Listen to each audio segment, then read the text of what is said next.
Hello everyone, welcome to score plus. कैसे हैं आप सभी? आई होप आप सभी अच्छे होंगे और जोरों शोरों से लगे होंगे पढ़ाई करने में और एग्जाम्स के लिए प्रिपरेशन करने में, राइट?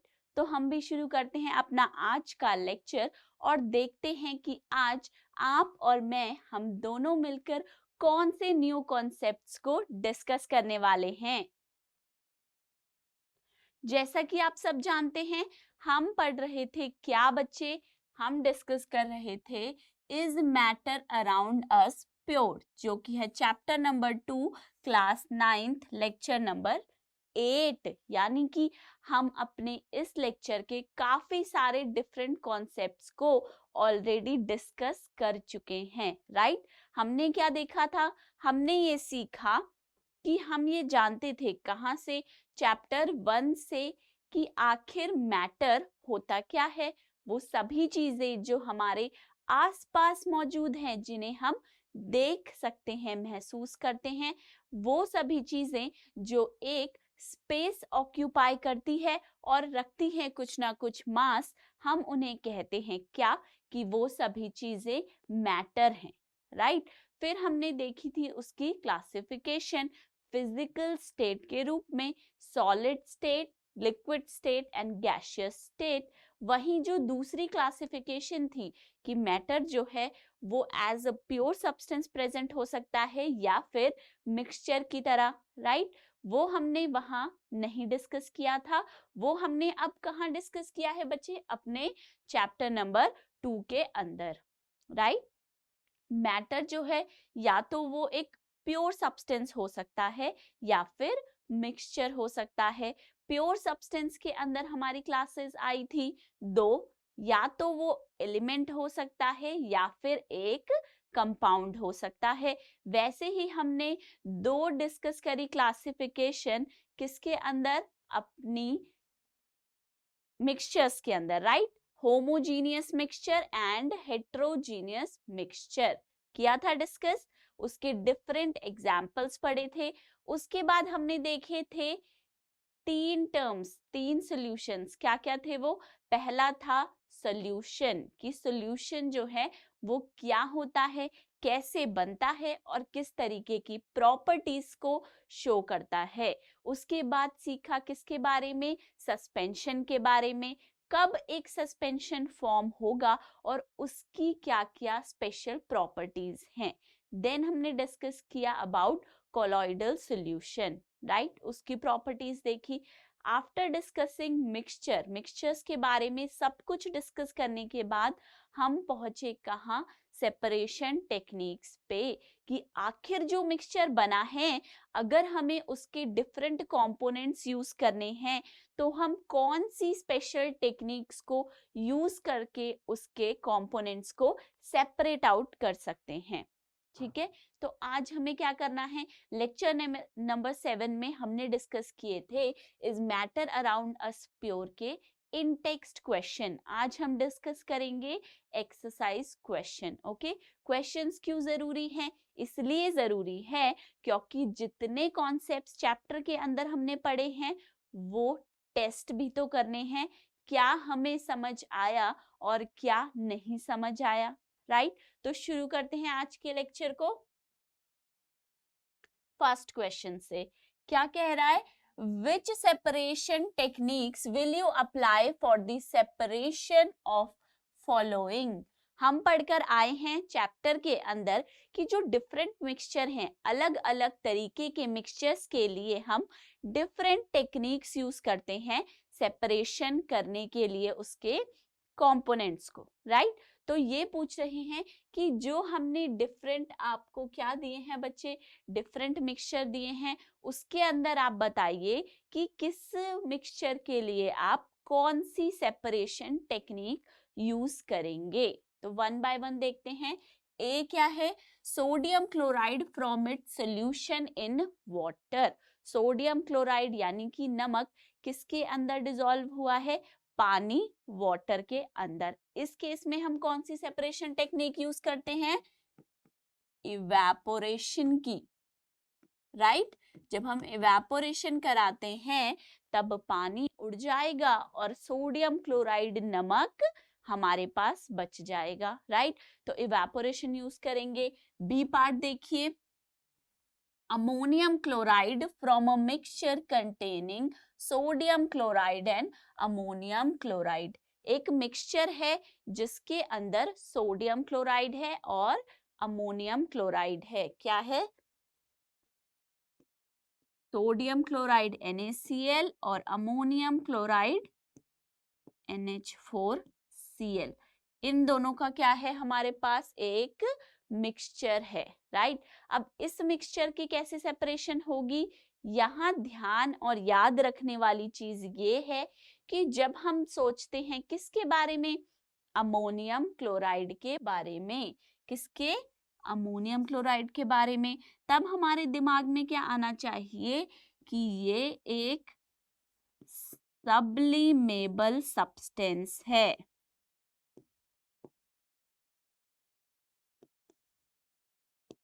कैसा सब्सटेंस है? सब्लिमेबल सब्सटेंस है। अब क्वेश्चन आता है, आखिर सब्लिमेबल सब्सटेंस क्या होते हैं?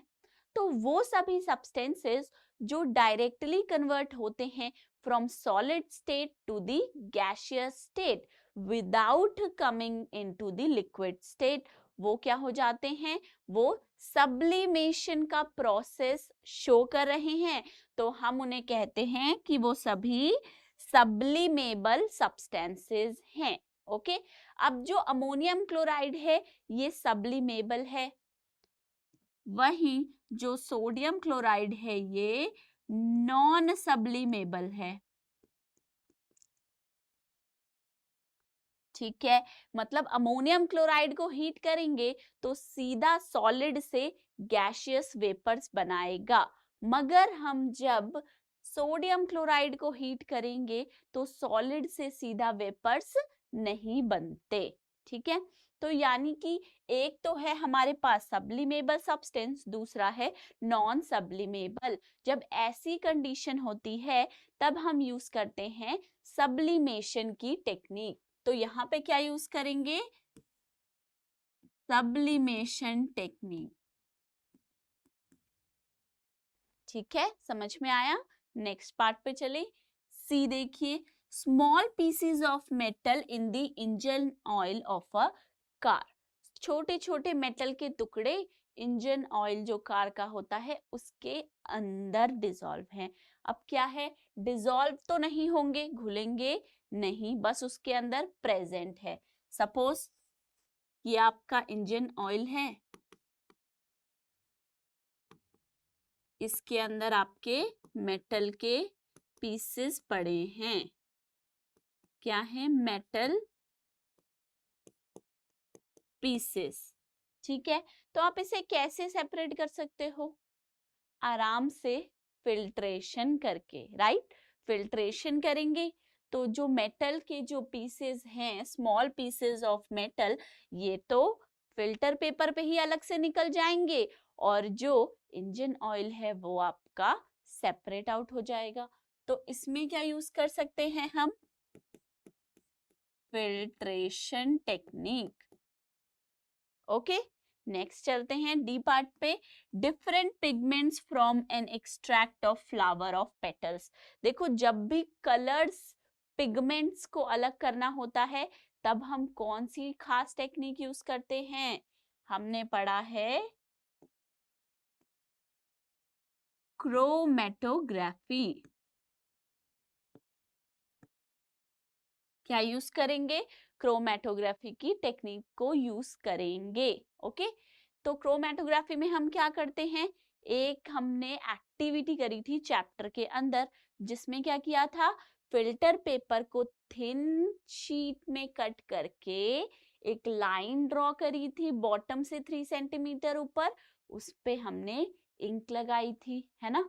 और फिर उस इंक को कहाँ रखा था? एक जार के अंदर, जिसमें हमने नीचे बॉटम पे लिया था थोड़ा सा वाटर, जैसे जैसे वो वाटर राइज करता है वैसे वैसे देखिए इंक के अंदर थे कुछ कंपोनेंट्स जो मोर सॉल्युबल इन वाटर थे और कुछ थे जो कि लेस सॉल्युबल इन वाटर थे। तो सॉल्युबिलिटी के बेसिस पे वो सेपरेट आउट हो जाएंगे फिल्टर पेपर के ऊपर, राइट। वो क्या थी हमारी क्रोमैटोग्राफी की टेक्निक यूज की थी हमने। ओके तो जब भी हमें पिगमेंट्स ऑफ फ्लावर एक्सट्रैक्ट करने हैं, डिफरेंट कलर्स पिगमेंट जो हैं फ्लावर के एक्सट्रैक्ट में से वो सेपरेट आउट करने हैं, तब भी हम क्या करेंगे, क्रोमैटोग्राफी की टेक्निक को यूज करेंगे। इसका जो नेम है क्रोमा, उसका मतलब क्या था, कलर्स। कलर्स को सेपरेट करने के लिए ही ये टेक्निक बनाई गई, इसीलिए इसे क्रोमैटोग्राफी कहा। नेक्स्ट चलते हैं, बटर फ्रॉम कर्ड। ये तो हम सीख कर आए हैं, किससे होता है, सेंट्रीफ्यूगेशन की टेक्निक से।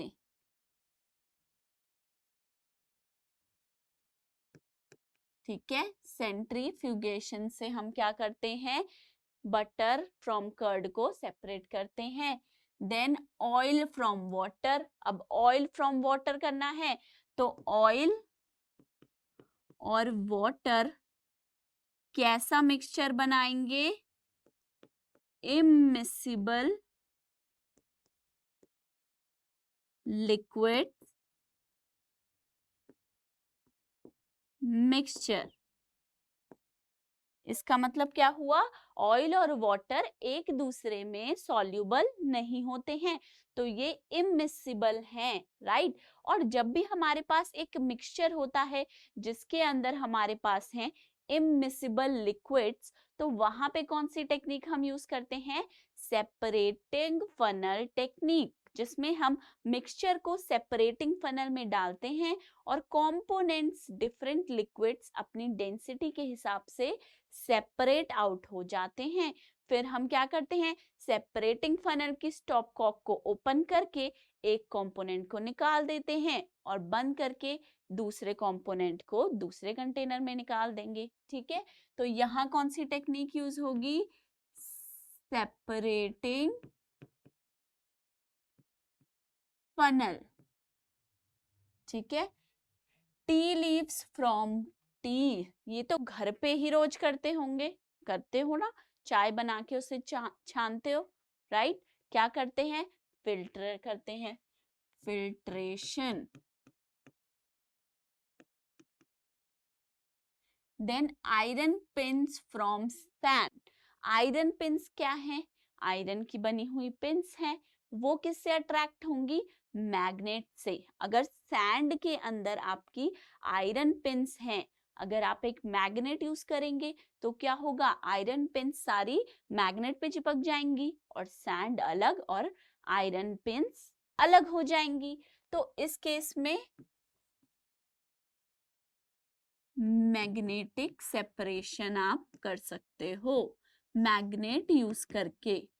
ठीक है, नेक्स्ट देखिए, व्हीट ग्रेन्स फ्रॉम हस्क, उससे सेपरेट करना है किसे, व्हीट ग्रेन्स को, गेहूं के दानों को हस्क में से। तो इसके लिए क्या टेक्निक यूज होगी, winnowing. Then fine mud particles suspended in water. Fine mud particles जो वाटर के अंदर सस्पेंड है, उन्हें किससे करते हैं हम, सेडिमेंटेशन या फिर फिल्ट्रेशन की टेक्निक से सेपरेट आउट कर सकते हैं। ओके, नेक्स्ट क्वेश्चन पे चलते हैं। Next question number 2, right the steps you would use for making tea. Use the words solution, solvent, solute, dissolve, soluble, insoluble, filtrate and residue। क्या करना है, घर पे चाय बनाते हो, नहीं, मम्मी तो बनाती होंगी, उन्हें बनाते हुए देख लेना। जब हम बनाते हैं घर पे चाय बच्चे, तब हम क्या करते हैं, अलग अलग चीजों को मिक्स करते हैं, है ना। पानी लेते हैं, शुगर डालते हैं, टी लीव्स डालते हैं, उबालते हैं उसे हीट करके, फिर उसे स्ट्रेनर की मदद से छानते हैं, तब जाके टी आती है हमारे पास चाय बनकर, फिर उसे पी जाते हैं मजे से, राइट। तो ये सब करने के लिए जो प्रोसेस को आप फॉलो कर रहे हो, क्वेश्चन ये कह रहा है कि स्टेप्स लिखकर जरा हमें बताइए, और कुछ खास ऐसे वर्ड्स हैं जिन्हें आपको जरूर यूज करना है। क्या है वो खास word? Solution, solvent, solute, dissolve, soluble, insoluble, filtrate, residue, ये सभी वो खास वर्ड्स हैं जिन्हें हमें यूज करना है। तो सबसे पहले क्या करेंगे, हम पानी लेंगे हॉट पैन में, राइट, और उसे हीट करेंगे। तो हमने क्या किया, सबसे पहले take water in a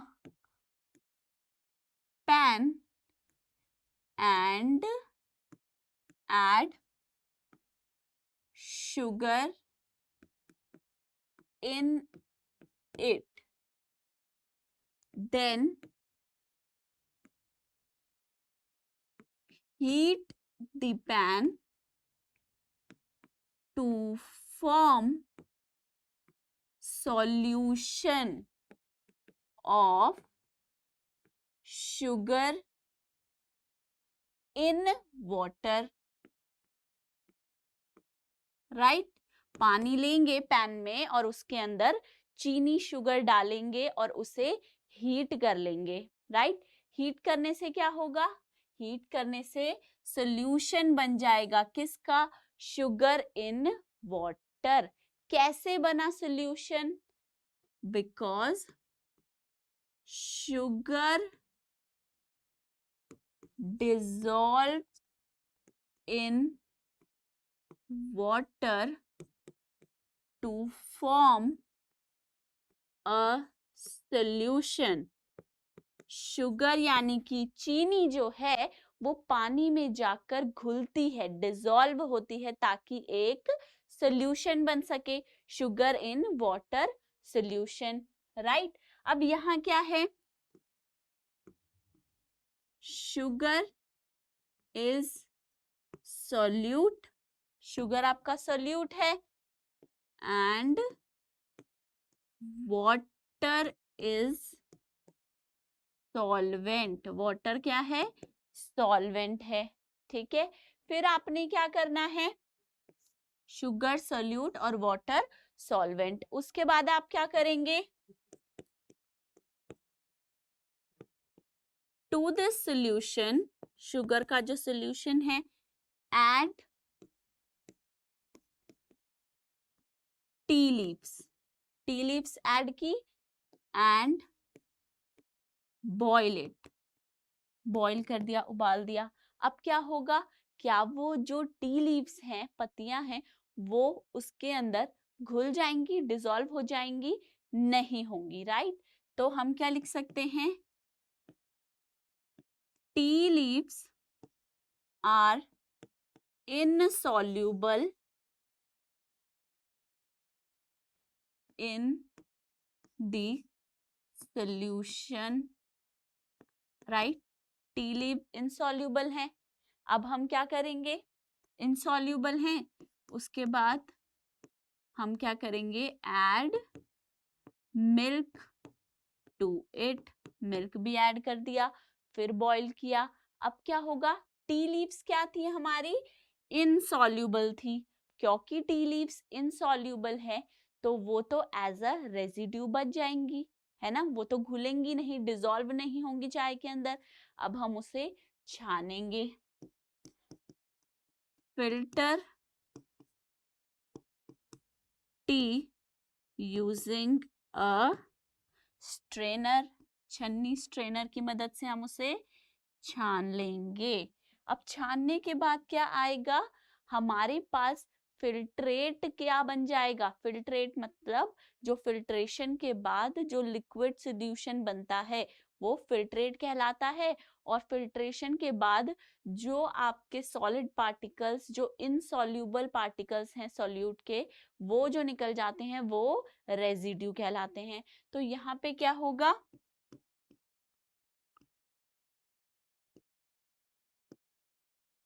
T formed, या फिर हम लिख सकते हैं we will get tea as filtrate and tea leaves as residue। ठीक है, चाय जो हमारी बनी है वो तो फिल्ट्रेट के रूप में हमें मिलेगी, और जो बची हुई टी लीव्स हैं वो as a residue separate out हो जाएंगी। अब वापस चलते हैं, सॉल्यूशन वर्ड हमने यूज किया है, राइट। सॉल्वेंट भी किया है, वाटर सॉल्वेंट है, सोल्यूट भी किया है, शुगर सोल्यूट है वो हमने ऐड की है, डिसॉल्व वर्ड हमने यूज किया है, शुगर वाटर में डिसॉल्व की है, राइट। सॉल्यूबल वर्ड हमने यूज नहीं किया, राइट। तो हमें क्या लिखना चाहिए, यहाँ पे देखिए sugar dissolve in water to form a solution, तो यहीं पे हम बता सकते हैं sugar is soluble in water। ठीक है, देन इनसॉल्युबल वर्ड हमने यूज किया है, टी लीव्स क्या है, इनसॉल्युबल होती हैं वाटर के सॉल्यूशन में।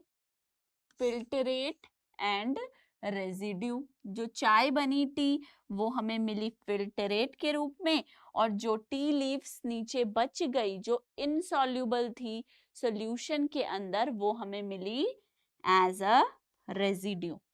ठीक है, अब चलते हैं नेक्स्ट क्वेश्चन पे।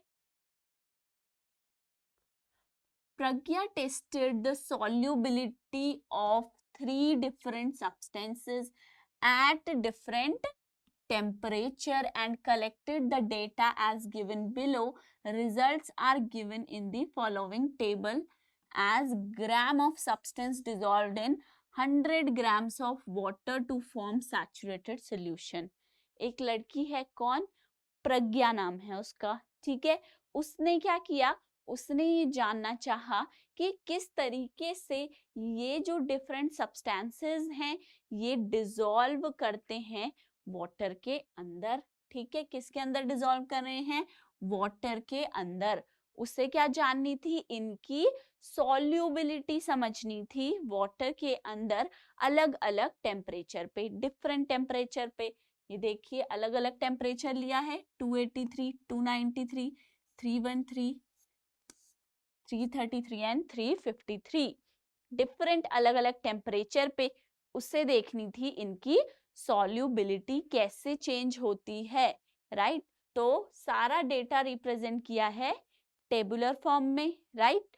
अब ये क्या है, ये सॉल्युबिलिटी आपको दी गई है अलग अलग सब्सटेंसेस की, किस में बच्चे, इन 100 ग्राम्स ऑफ वाटर में। ठीक है, कितना ग्राम्स ऑफ वाटर यानी कि कितना ग्राम ऑफ सॉल्वेंट यहाँ पे यूज किया गया है, 100 ग्राम्स। ठीक है, तो ये टेबल है जिसका हमारा सारा डेटा है। अब इसके ऊपर बेस्ड हमें कुछ क्वेश्चंस का आंसर करना है, तो देखते हैं वन बाय वन क्या क्वेश्चन है। What mass of potassium nitrate would be needed to produce a saturated solution of potassium nitrate in 50 gram of water at 313 Kelvin? देखो क्वांटिटी भी मैटर कर रही है और साथ में टेम्परेचर भी, क्योंकि उसने, प्रज्ञा ने क्या किया है, डिफरेंट टेम्परेचर पे डेटा कलेक्ट किया है। तो सबसे पहले कौन से कंपाउंड के बारे में पूछा है, पोटेशियम नाइट्रेट 313 केल्विन। तो चले जाओ, पोटेशियम नाइट्रेट 313 केल्विन। ठीक है, तो 313 केल्विन पे 100 ग्राम वाटर जो है वो 60 ग्राम पोटेशियम नाइट्रेट को अपने अंदर सॉल्यूबल करता है, घोल कर बनाता है एक सैचुरेटेड सॉल्यूशन। सैचुरेटेड सॉल्यूशन क्या होता है, when no more solute can be further dissolved in a solution it is said to be saturated solution. Saturated solution तब बनता है जब सॉल्यूट की मैक्सिमम अमाउंट प्रेजेंट हो सॉल्वेंट के अंदर, राइट। वो मैक्सिमम अमाउंट क्या है, 62 ग्राम्स है। किसके लिए, पोटेशियम नाइट्रेट के लिए। कौन से टेम्परेचर पे, ये भी ध्यान देना है, 313 केल्विन पे, राइट। तो यानी कि आप बोलेंगे क्या,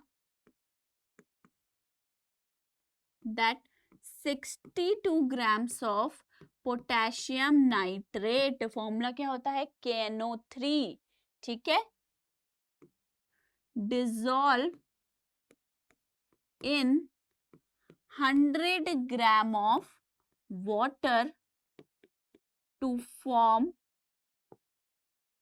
सैचुरेटेड सॉल्यूशन।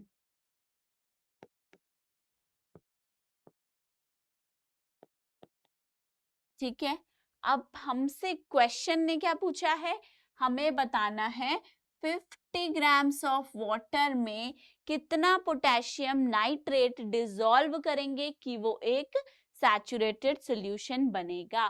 देखिए, अगर 100 ग्राम्स में 62 ग्राम्स डिसॉल्व होगा तो 50 ग्राम वाटर यानी कि इसका हाफ हो गया, ठीक है। या फिर आप ऐसे समझ सकते हैं, कैसे बच्चे, देखिए 62 grams potassium nitrate 100 gram water में डिसॉल्व होता है, ठीक है, सैचुरेटेड सॉल्यूशन बनाने के लिए, वो दिमाग में रखना है। तो फिर अगर आपका क्या है 1 ग्राम वाटर है तो वो 62 डिवाइडेड बाय 100 इतना लेगा KNO3, ठीक है। अब हमारे पास कितना है 50 ग्राम वाटर, तो हम क्या करेंगे 62 डिवाइडेड बाय 100 को मल्टीप्लाई कर देंगे किससे, 50 ग्राम से, ठीक है। तो ये हमारे पास क्या आ जाएगा 1/2 देन 31। तो क्या आंसर आएगा हमारे पास, that 31 grams of potassium nitrate dissolve in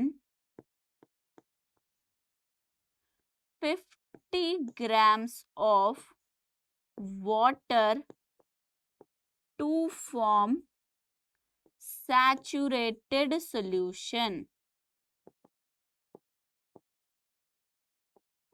ठीक है, कितना डिसॉल्व होगा, अगर 62 gram potassium nitrate 100 gram water में डिसॉल्व होके बनाता है एक सैचुरेटेड सॉल्यूशन, तो 31 ग्राम्स पोटेशियम नाइट्रेट डिसॉल्व होगा किसमें, 50 ग्राम ऑफ वाटर में to form a saturated solution. Next देखते हैं,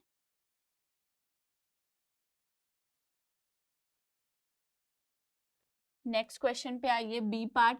प्रज्ञा makes a saturated solution of potassium chloride को, अब किसकी बात कर रहे हैं, पोटेशियम क्लोराइड की, in water at 353 kelvin and leaves the solution to cool at room temperature. What would she observe as the solution cools? Explain. तो प्रज्ञा ने क्या किया है, पोटेशियम क्लोराइड का सैचुरेटेड सॉल्यूशन बनाया किस टेम्परेचर पे, 353 पे। पोटेशियम क्लोराइड का सैचुरेटेड सॉल्यूशन बनाया 353 केल्विन पे, ठीक है। यानी कि प्रज्ञा ने क्या किया, प्रज्ञा ने 54 ग्राम्स ऑफ पोटेशियम क्लोराइड को डिसॉल्व किया 100 ग्राम्स ऑफ वाटर में, मिक्स किया, सैचुरेटेड सॉल्यूशन बन गया, पर किस टेम्परेचर पे बना है, 353 केल्विन पे बना है, ठीक है। अब उसने उसे रख दिया ठंडा होने के लिए, कूल डाउन होने के लिए, राइट। कितना डाला था, 54 grams of potassium chloride in 100 grams of water. ठीक है, अब ये तो था इस टेम्परेचर पे 353 पे वो क्या करता है, 100 ग्राम पानी 54 ग्राम पोटेशियम क्लोराइड को अपने अंदर डिसॉल्व कर लेता है, सॉल्यूबल कर लेता है सैचुरेटेड सॉल्यूशन बनाने के लिए। अब जैसे ही प्रज्ञा ने उसे छोड़ा कूल डाउन होने के लिए, तब क्या हो रहा है, कूल डाउन का मतलब है टेम्परेचर कम हो रहा है, टेम्परेचर डिक्रीज हो रहा है। जैसे जैसे बच्चे टेम्परेचर घट रहा है, यहाँ देखिए जैसे जैसे टेम्परेचर कम हो रहा है वैसे वैसे ही आपका ये अमाउंट जो है, जो कि 100 ग्राम वाटर में सॉल्यूबल है, टेम्परेचर कम होने के साथ में ये भी कम हो रहा है, डिक्रीज हो रहा है, right.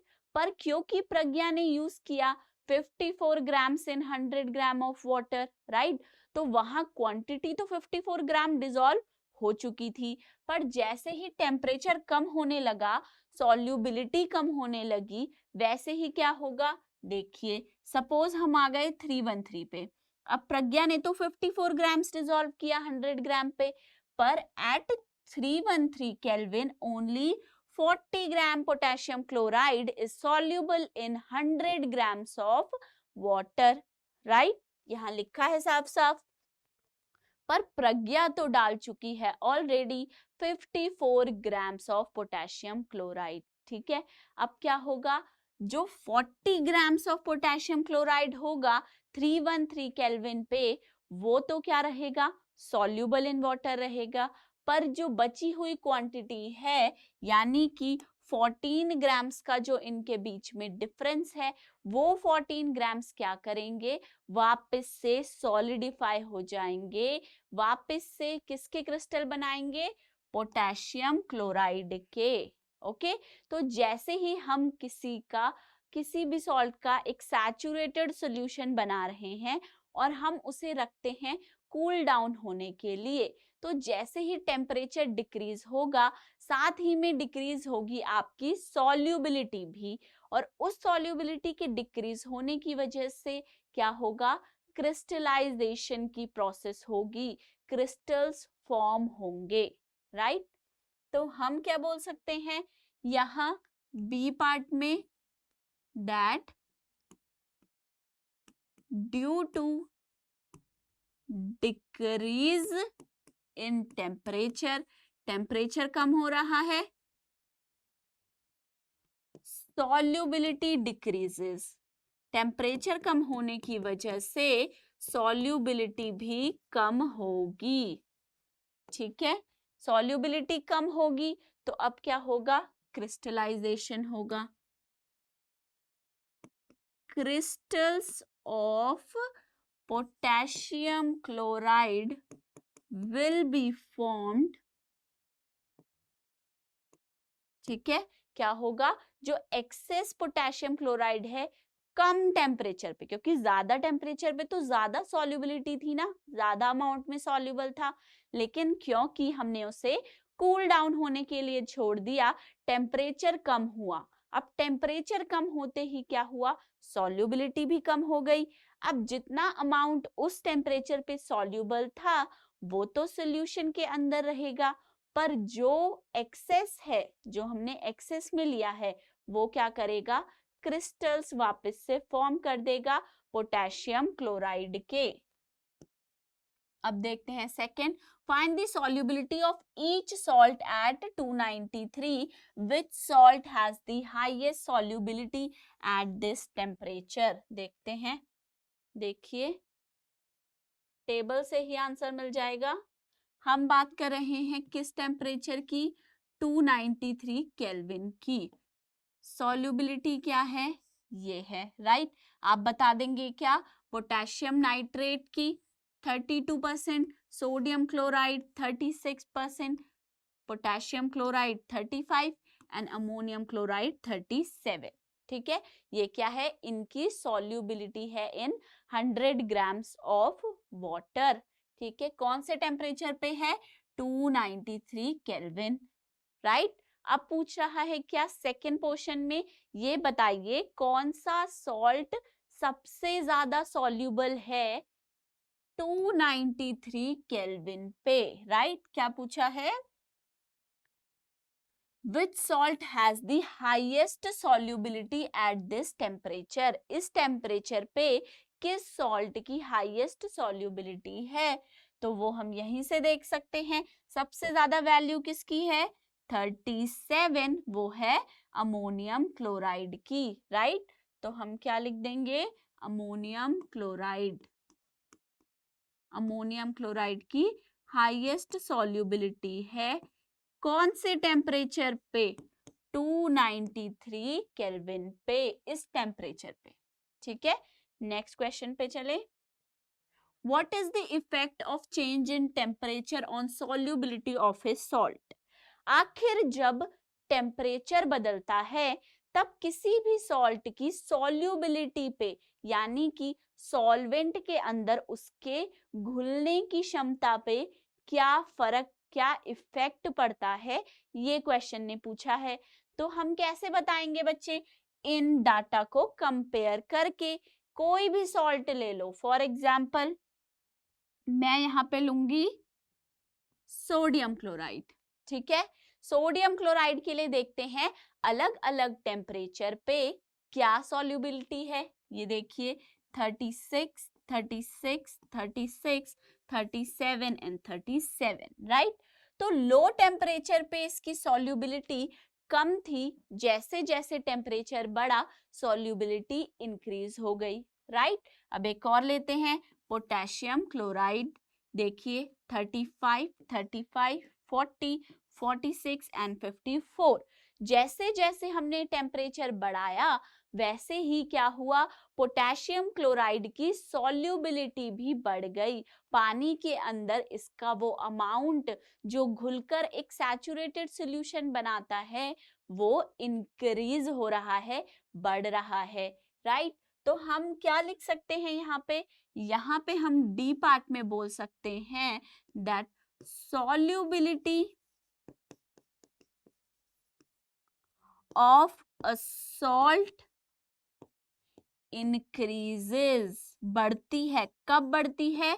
with increase in temperature, with increase in temperature, ठीक है? हम क्या कहेंगे? solubility of a salt increases with the increase in temperature। जैसे जैसे हम क्या बढ़ाएंगे? टेम्परेचर बढ़ाएंगे, solubility भी बढ़ेगी, इंक्रीज होगी। या फिर इसका उल्टा बोल दीजिए, solubility of a salt decreases with decrease in temperature। जैसे जैसे आप टेम्परेचर को कम करेंगे वैसे वैसे सॉल्युबिलिटी भी कम हो जाएगी। सॉल्युबिलिटी ऑफ सॉल्ट और टेम्परेचर के बीच में है डायरेक्ट रिलेशन, डायरेक्टली प्रोपोर्शनल है एक दूसरे के। सॉल्युबिलिटी बढ़ती है तो अगर आप टेम्परेचर बढ़ाते हो तो सॉल्युबिलिटी बढ़ जाती है, टेम्परेचर कम करते हो तो सॉल्युबिलिटी भी कम हो जाती है। ओके, नेक्स्ट क्वेश्चन पे चलते हैं। Explain the following giving examples. ये टर्म्स बतानी है कि ये क्या है। सबसे पहले देखते हैं सैचुरेटेड सॉल्यूशन। सैचुरेटेड सॉल्यूशन क्या है बच्चे? कब हम बोलते हैं कि एक जो सॉल्यूशन है वो सैचुरेटेड सॉल्यूशन बन चुका है?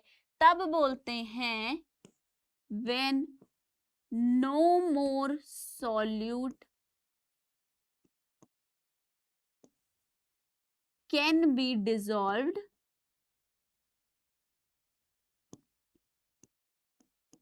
in a solution, ठीक है? When no more solute can be dissolved in a solution, it is said to be saturated solution। कब saturated solution बनता है? जब आप और ज्यादा सॉल्यूट ऐड नहीं कर सकते सॉल्यूशन के अंदर, ठीक है? यानी कि एक सैचुरेटेड सॉल्यूशन जो है वो कंटेन करता है maximum amount of solute, maximum possible quantity of solute, right. अब फॉर एग्जाम्पल आप किसी का भी बना सकते हो, शुगर इन वाटर का सैचुरेटेड सॉल्यूशन बना दो। कैसे बनेगा? पानी लो, चीनी घोलो, डिसॉल्व करो, हो जाएगी। और करिए और करिए, तब तक करिए जब तक डिसॉल्व होती रहती है। फिर उसे थोड़ा हीट कर लीजिए और थोड़ी चीनी डालिए, तो अब जो पहले नहीं घुल रही थी वो भी घुलने लग जाएगी, क्योंकि टेम्परेचर बढ़ा दिया आपने, राइट। पर एक पॉइंट ऐसा आएगा एक स्पेसिफिक टेम्परेचर पे, जब क्या होगा, सैचुरेटेड सॉल्यूशन फॉर्म हो जाएगा। उसके बाद no more solute can be dissolved in that particular solution। अब और ज्यादा solute नहीं घुलेगा, नहीं डिसॉल्व होगा, वहां पे क्या बन जाएगा, सैचुरेटेड सॉल्यूशन बन जाएगा। फॉर एग्जाम्पल अगर आप यहीं से एग्जाम्पल ले लें, जैसे कि आप बोल सकते हैं एट 283 केल्विन सोडियम क्लोराइड जो है वो सैचुरेटेड सॉल्यूशन बनाता है। कितने? अगर आप 36 ग्राम सोडियम क्लोराइड को डिसॉल्व करें 100 ग्राम वाटर के अंदर, राइट। क्या? अगर आपने सोडियम क्लोराइड लिया कितना, 36 ग्राम, और उससे कितने वाटर में डिसॉल्व किया, 100 ग्राम वाटर पे, लेकिन किस टेम्परेचर पे, 283 केल्विन पे। तो ये भी क्या बनाएगा, एक सैचुरेटेड सॉल्यूशन, ठीक है। क्या बनाएगा, सैचुरेटेड सॉल्यूशन। जो क्वांटिटी या जो सॉल्युबिलिटी है ना सॉल्यूट की सॉल्वेंट में, वो हर एक टेम्परेचर पे अलग होनी है, राइट। चेंज होती रहती है, हमने देखा टेम्परेचर के साथ सॉल्युबिलिटी बढ़ती है। तो इसीलिए ही जब भी हम बात करेंगे एक स्पेसिफिक टेम्परेचर पे बात करेंगे कि इस टेम्परेचर में इतना सॉल्यूट लो और इतना सॉल्वेंट लो, तब एक सैचुरेटेड सॉल्यूशन बन जाएगा। ओके, नेक्स्ट देखते हैं प्योर सब्सटेंस। अब प्योर सब्सटेंस क्या होता है? प्योर सब्सटेंस वो है जिसके अंदर है सेम टाइप ऑफ पार्टिकल्स, सभी एक तरीके के पार्टिकल्स हैं, राइट। वो पार्टिकल्स क्या हो सकते हैं, एटम्स या फिर मॉलिक्यूल्स, राइट। वो क्या होगा, प्योर सब्सटेंस होगा। फॉर एग्जाम्पल हमें पता है प्योर सब्सटेंस जो है एलिमेंट्स होते हैं या फिर कंपाउंड्स। एलिमेंट की बात करें for example iron, right. Compound की बात करें for example water is a compound H2O, ठीक है। ये क्या है, दोनों ही, आयरन हो या वाटर हो, दोनों प्योर सब्सटेंसेस हैं, सभी सेम टाइप के पार्टिकल से बनाए गए हैं। कोलॉइड, कोलॉइड क्या है? कोलॉइड में क्या होता है, दो चीजें हैं अलग अलग। क्या? जैसे सॉल्यूशन के अंदर सॉल्यूट होता है, कोलॉइड के अंदर एक डिस्पर्स्ड फेस होता है। जिस डिस्पर्स्ड फेस के सभी पार्टिकल्स डिस्पर्स हो जाते हैं, कहाँ? एक डिस्पर्सिंग मीडियम के अंदर, और वो बनाते हैं एक कोलॉइड। तो कोलॉइड क्या है? ये बनता है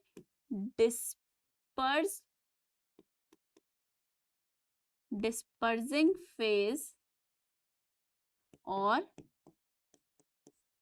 डिस्पर्स्ड मीडियम से। जो डिस्पर्सिंग फेज है इसके पार्टिकल्स क्या करते हैं, ये जाकर फैल जाते हैं किस में, एक डिस्पर्सिंग मीडियम में। और डिस्पर्सिंग फेस और डिस्पर्सिंग जो मीडियम है ये अलग अलग हो सकते हैं in their physical state, solid, liquid या फिर गैस। तो इन दोनों के कॉम्बिनेशन के बेसिस पे ही हमारे different types of colloids form होते हैं। फॉर एग्जाम्पल बात करें, मिल्क जो है वो एक कोलॉइड है। देन क्लाउड्स भी क्या है, एक कोलॉइड है। सस्पेंशन, सस्पेंशन क्या है, एक हेट्रोजीनियस मिक्सचर है।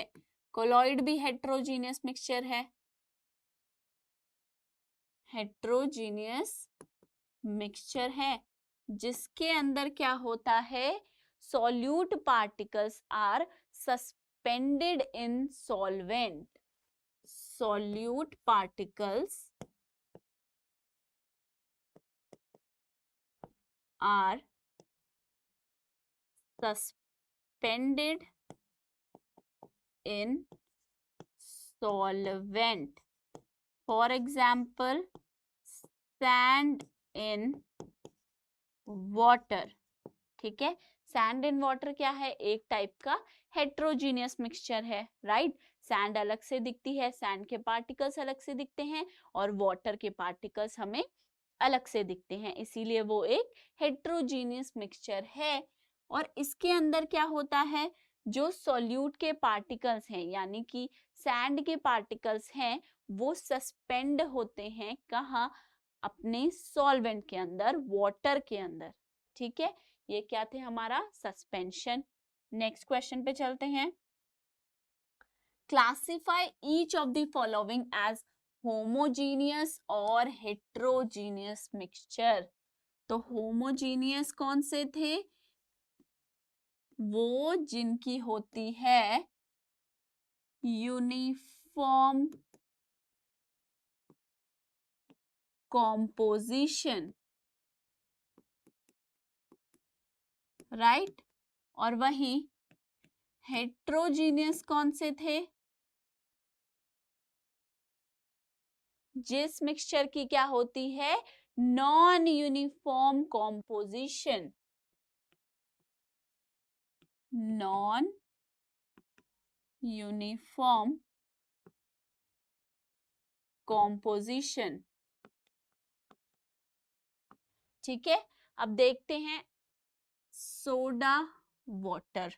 सोडा वाटर जो है ये एक मिक्सचर है, राइट, गैस का वाटर के अंदर। ठीक है, पर क्या इसके अंदर आपको कोई यूनिफॉर्मिटी दिखती है या फिर नहीं दिखती है, क्या आपको इसके अंदर कोई गैस अलग से, गैस के पार्टिकल और वाटर के पार्टिकल अलग से दिखते हैं, नहीं। ये कैसा है, होमोजीनियस है, यूनिफॉर्म कॉम्पोजिशन रखता है। ठीक है, वही वुड, वुड कैसा है, हेट्रोजीनियस है, नॉन यूनिफॉर्म कॉम्पोजिशन रखता है। एयर, एयर भी क्या है, होमोजीनियस मिक्सचर है, अलग अलग डिफरेंट गैसेस का।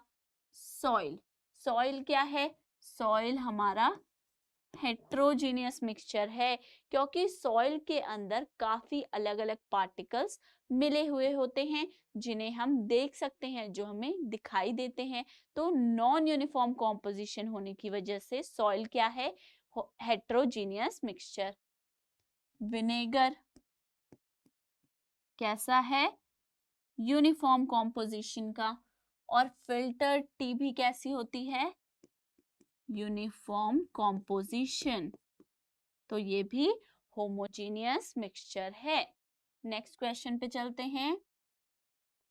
How would you confirm that a colourless liquid given to you is pure water.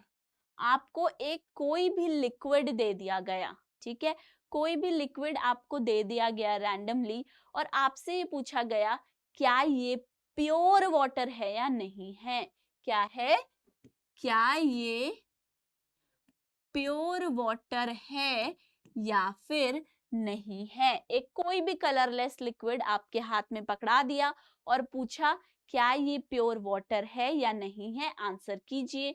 तब आप क्या कहेंगे, आप ये कहेंगे कि अगर प्योर वाटर हमारे पास है, राइट, तो हमने क्या पढ़ा है कि जो वाटर है इसका बॉइलिंग पॉइंट यानी कि वो टेम्परेचर जहां जाकर ये लिक्विड से गैसियस स्टेट में कन्वर्ट हो जाएगा वो होता है 100 डिग्री सेल्सियस। क्या है? 100 डिग्री सेल्सियस है इसका बॉइलिंग पॉइंट। ठीक है। अगर क्या होगा बच्चे, इस प्योर वाटर के अंदर कुछ भी इम्प्योरिटीज प्रेजेंट होंगी, यानी कि ये प्योर नहीं होगा, उस केस में ये होगा कि इसका बॉइलिंग पॉइंट बदल जाएगा, चाहे तो वो 100 से कम हो जाएगा या फिर ज्यादा हो जाएगा। क्यों हो जाएगा? क्योंकि इसके अंदर है इम्प्योरिटीज, राइट। पर अगर ये प्योर वाटर होगा तो पक्का इसका बॉइलिंग पॉइंट 100 डिग्री ही रहेगा, राइट। तो हम क्या करेंगे, हमको करना ये है, boil the liquid and record its boiling point. ठीक है। आपको क्या करना है, आपको जो कलरलेस लिक्विड दिया गया है उसे बॉईल करना है, उबालना है, और साथ में एक थर्मामीटर डालकर चेक करना है कि कौन से टेम्परेचर पे जाकर वो लिक्विड जो है गैसियस स्टेट में कन्वर्ट हो रहा है। ठीक है।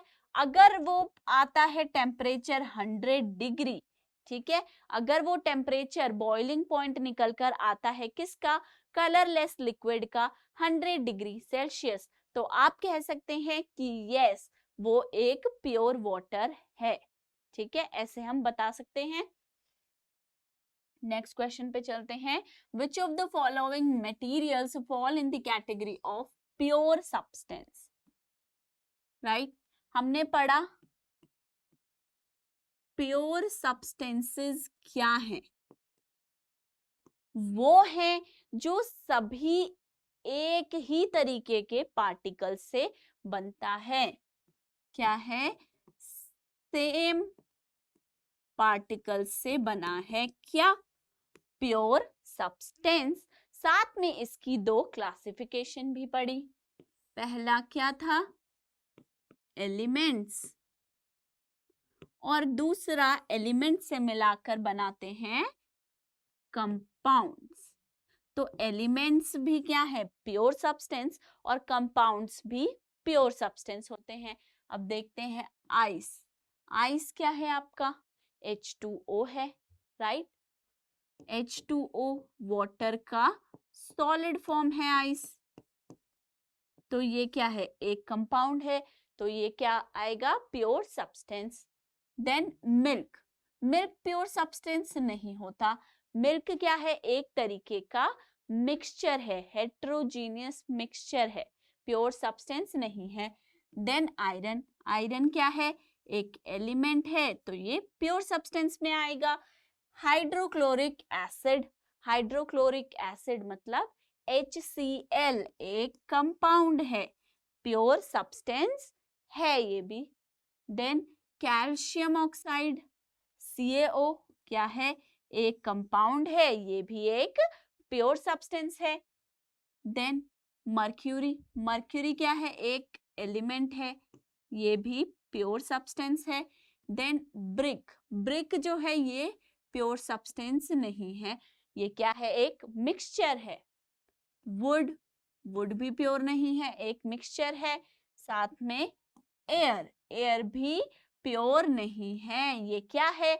ये है एक होमोजीनियस मिक्सचर डिफरेंट गैसेस का, राइट। तो हमने पता लगा लिया कि प्योर सब्सटेंसेस कौन कौन से हैं। Iron, mercury, ice, hydrochloric acid and calcium oxide, ये सभी क्या है? प्योर सब्सटेंसेस हैं। सभी एक ही तरीके के एटम्स या फिर मॉलिक्यूल्स से बनाए गए हैं। नेक्स्ट क्वेश्चन पे चलते हैं। Identify the solutions among the following mixtures. हमें बताना है इन सभी मिक्सचर में से कौन से सॉल्यूशन है और कौन सा नहीं है। तो सॉल्यूशन कैसे होते हैं? होमोजीनियस। Homogeneous mixture. तो यहां हमें देखना है कौन होमोजीनियस मिक्सचर बनाता है और कौन नहीं बनाता है। फॉर एग्जाम्पल सॉइल एक हेट्रोजीनियस मिक्सचर है तो ये तो नहीं होगा। देन सी वाटर के अंदर क्या है, सॉल्ट वाटर का मिक्सचर है, राइट। घर पे भी अगर नमक को पानी में घोलते हैं तो क्या बनता है, एक होमोजीनियस मिक्सचर। तो ये क्या है, एक सॉल्यूशन है, right. Sea water is a solution. Then air भी क्या है, एक होमोजीनियस मिक्सचर है डिफरेंट गैसेस का, डिफरेंट गैसेस का होमोजीनियस मिक्सचर क्या है, एयर। तो ये भी एक सॉल्यूशन है। देन कोल एक सॉल्यूशन नहीं है, ठीक है। ये क्या है आपका, ये एक मिक्सचर है। सोडा वाटर भी क्या है, एक सॉल्यूशन है। किसका सॉल्यूशन, क्या करते हैं, कार्बन डाइऑक्साइड पास करते हैं वाटर के अंदर ताकि सोडा वाटर बन जाए, ठीक है। तो क्या हुआ, गैस और वाटर का सॉल्यूशन बन गया, तब क्या कहलाया, सोडा वाटर। तो ये भी क्या है, एक सॉल्यूशन है, राइट। तो इनमें से सॉल्यूशन कौन कौन सा है, हम बोलेंगे सी वाटर, एयर, सोडा वाटर, ये सभी क्या है आपके सॉल्यूशन है, सॉल्यूशन की प्रॉपर्टी शो करते हैं। नेक्स्ट क्वेश्चन पे चलें। Which of the following will show Tyndall effect? Tyndall effect के बारे में पूछ रहा है। Tyndall effect में क्या था बच्चे, scattering of light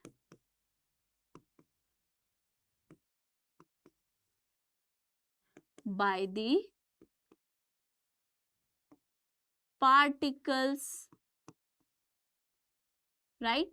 Scattering of light होती है जब पार्टिकल्स के बड़े साइज की वजह से, तब क्या होता है, लाइट का पाथ विजिबल हो जाता है और इस इफेक्ट को हम कहते हैं क्या, टिंडल इफेक्ट, ठीक है। तो हमने ये पढ़ा है कि टिंडल इफेक्ट जो है कोलॉइड शो करते हैं और साथ में सस्पेंशन भी शो करता है, लेकिन सॉल्यूशन जो है उसके पार्टिकल्स बहुत ज्यादा छोटे हैं तो वो नहीं कर पाते स्कैटरिंग ऑफ लाइट और वो टिंडल इफेक्ट शो नहीं करते, ठीक है। तो सॉल्ट सॉल्यूशन तो पहले ही कट जाएगा, ये टिंडल इफेक्ट शो नहीं करेगा।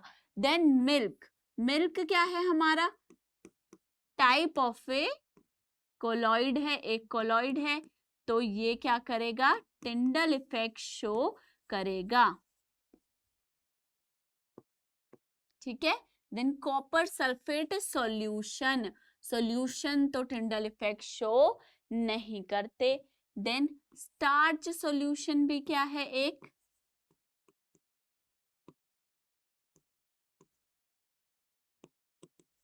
कोलॉइड फॉर्म करता है और ये भी क्या करेगा, टिंडल इफेक्ट शो करता है, ठीक है।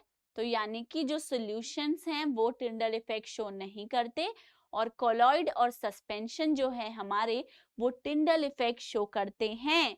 वो क्या करते हैं, स्कैटरिंग ऑफ लाइट करते हैं ताकि जो लाइट का पाथ है वो विजिबल हो जाए, ओके। नेक्स्ट क्वेश्चन पे चलते हैं। Classify the following into elements, compound and mixture. Element, compounds या फिर मिक्सचर्स, क्योंकि मैटर तो बच्चे दो तरीके का हो सकता है, या तो प्योर है या फिर वो एक मिक्सचर है, और प्योर में दो टाइप हो सकती हैं, एलिमेंट्स या फिर कंपाउंड्स। एलिमेंट्स अगर केमिकली कंबाइन करते हैं इन अ डेफिनेट प्रोपोर्शन तो वो क्या बना देते हैं, कंपाउंड्स बना देते हैं, राइट। पर एलिमेंट और कंपाउंड दोनों ही क्या हैं, दोनों ही प्योर फॉर्म है। देखते हैं, ए इज सोडियम, सोडियम क्या होता है, Na, एक एलिमेंट होता है। देन सॉइल, सॉइल है हमारा मिक्सचर। शुगर सॉल्यूशन, ये भी एक मिक्सचर है।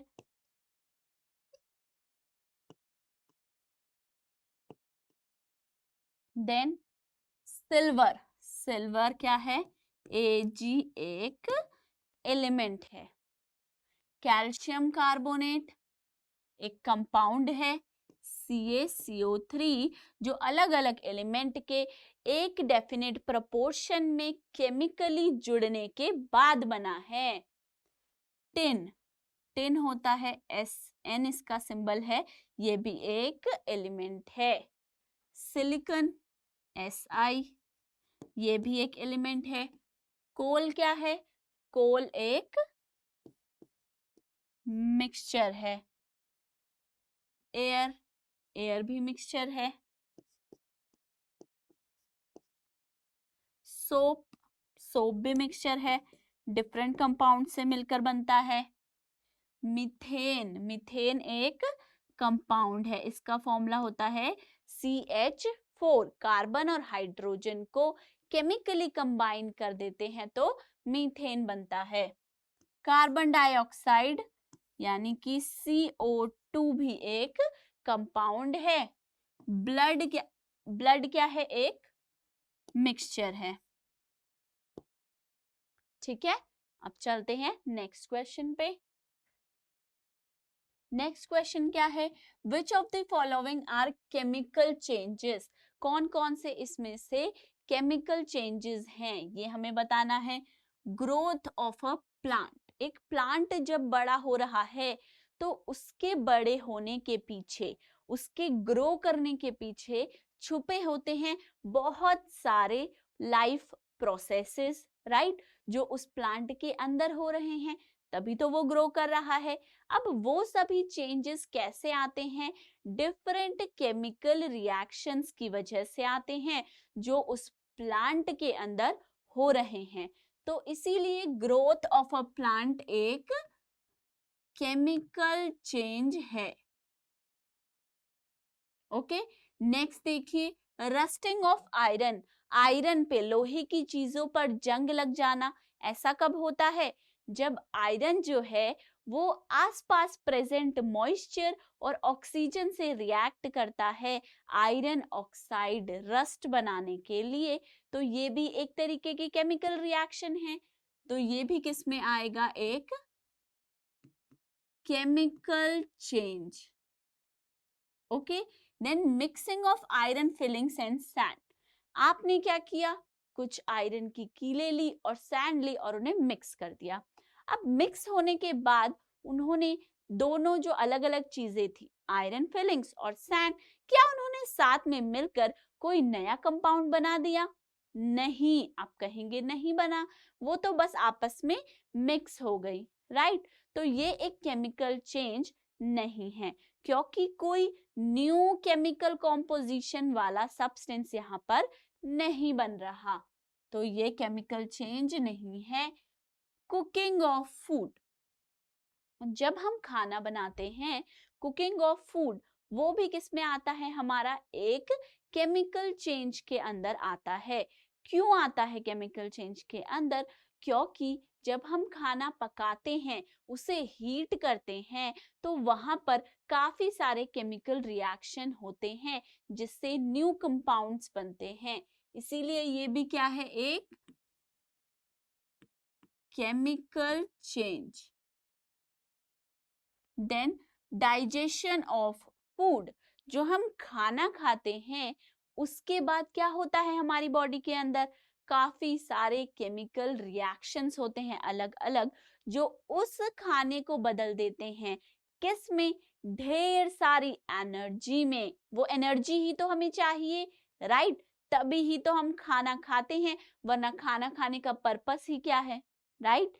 हम इसलिए खाते हैं ताकि हमें डेली जो इतने सारे काम करने हैं उसके लिए एनर्जी मिल सके। तो खाया हमने खाना और अंदर जाके वो बन गया एनर्जी। तो यानी कि कुछ ना कुछ केमिकल चेंज हुआ है।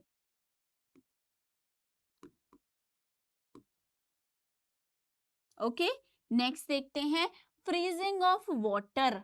पानी को जमा दिया बर्फ बनाने के लिए, बस क्या हुआ, लिक्विड वाटर से सॉलिड आइस बन गया, लेकिन केमिकल कॉम्पोजिशन पानी की सेम रही, वो अभी भी क्या है, H2O है। तो ये केमिकल चेंज नहीं है, हमने सिर्फ और सिर्फ पानी की फिजिकल स्टेट को बदला है। Okay, then burning of a candle. जब कैंडल बर्न होती है तब क्या होता है, उसमें से धुआं भी निकलता है, राइट, हीट निकलती है, वैक्स मेल्ट होती है, तो वहां पे भी क्या होता है, एक केमिकल चेंज। ओके, नेक्स्ट पे चलते हैं। ये क्वेश्चन के अंदर हमारा इतना ही था, केमिकल चेंज बताना। इसी के साथ हमने अपने सारे के सारे क्वेश्चन, सभी क्वेश्चन को कंप्लीटली कवर कर लिया है। किस चैप्टर के, is matter around us pure. अगर आपको हमारे किसी भी लेक्चर के नोट्स चाहिए तो आप हमारी स्कोर प्लस की ऐप पे जाकर वहां से PDF फॉर्मेट पे नोट्स डाउनलोड कर सकते हैं। अगर हम आपको हमारी वीडियो पसंद आई तो लाइक, शेयर और सब्सक्राइब करना ना भूले। नोटिफिकेशन बेल जरूर प्रेस करें ताकि जैसे ही न्यू इंटरेस्टिंग वीडियोस चैनल पे अपलोड हो आपके पास सबसे पहले नोटिफिकेशन पहुंच जाए। मिलते हैं अपने नेक्स्ट वीडियो के साथ एक और केमिस्ट्री के इंटरेस्टिंग से कॉन्सेप्ट से भरे हुए लेक्चर में। तब तक के लिए keep learning and keep growing.